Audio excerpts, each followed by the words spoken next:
বলো। মামা একটা কষানি মাংস দাও তো। কষানি মাংস খাবা তুমি? দাঁড়াও দিচ্ছি। এই দেখো বন্ধুরা, আমার মেয়ে চলে এসেছে, মাংস কষা খাবে।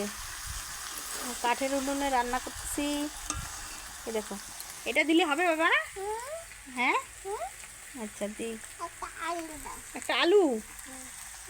আচ্ছা এই যে,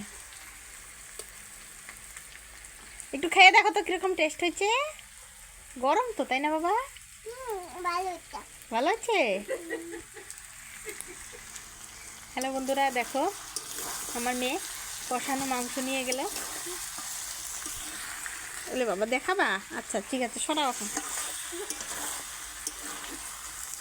আর কে বললো যে খুব নাকি টেস্ট হয়েছে, গরম তো, ছোটো বাচ্চা খেতে পারলো না। মাংসটা কিন্তু খুব, দেখো তেল তেল একদম ইয়ে হচ্ছে। তোমার লেগ পিস